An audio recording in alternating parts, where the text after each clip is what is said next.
Minister, thank you for your time. We've just heard from the ANC, of course, on what a loss this is for the party and the country as a whole. Jesse Duarte is saying that Jackson Mthembu leaves a legacy of honesty and integrity. Before we get to his role in this fight against COVID-19 within government, let me first ask you about your fondest memories of Jackson Mthembu, the activist. Well, thank you very much. Our condolences to the family. But Jackson, even before we got to government, was a real comrade that you could talk to, laugh with, and you had no hesitation of discussing anything with him. And even as Chief Whip, you could talk to him and you knew you would get an honest and a comradely response. So Jackson was just one of those comrades that you could joke with. I mean, I used to tease him, but I won't say how I used to tease him now.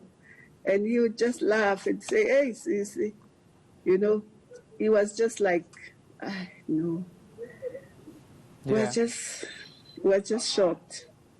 And obviously, you know, despite his humor and everything that he stood for, he still would have challenged you if he didn't agree with something that was happening, wouldn't he?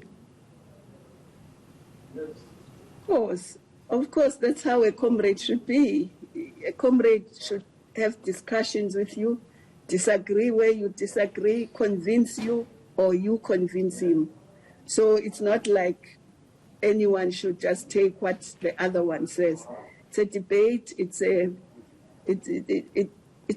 always a festival of ideas. You tell him, he tells you, you agree, you disagree, and the disagreement is not an issue. If you don't agree, you say, okay, maybe tomorrow you'll agree with me, and you all laugh. So, and also he debates. In meetings where he should debate, he debates seriously. And he's got ideas. So it's not like he's just a bundle of good humor with no ideas. No. He debates seriously. And you listen to him, he listens to you.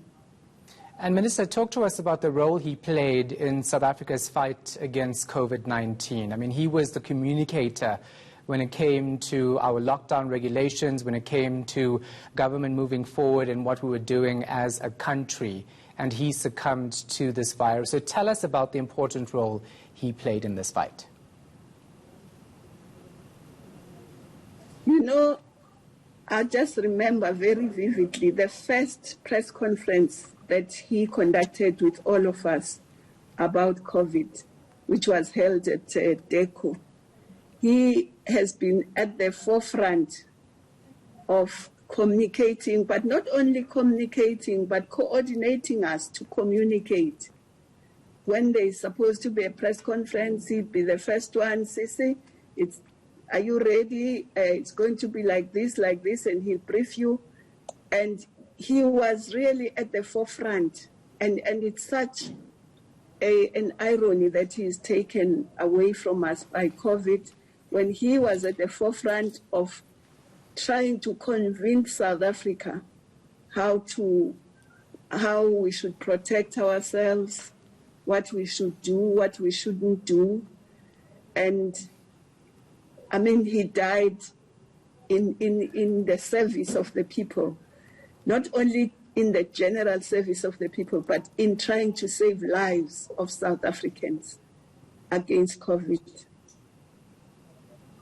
And even in the NCCC, in cabinet, he would be there, he would be guiding the debate on communication, and he would be there at press conferences and guiding us on that communication. He was just at the forefront, that's all I can say, and he dies. It's like dying in battle. Yeah. Minister, would you say that he was satisfied with government's approach to fighting this virus?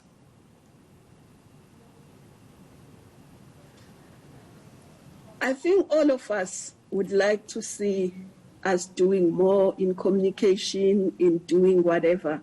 He was doing his best, but obviously wanting to do more, because I don't think any of us are saying now we can relax. He was still wanting to do more. We all wanted to do more, but obviously there are constraints in terms of, like we can see now, the hospitals are really full and it's getting difficult. That's why we had to remain at level 3, because trying to save lives whilst at the same time trying to save livelihoods is a very difficult balance.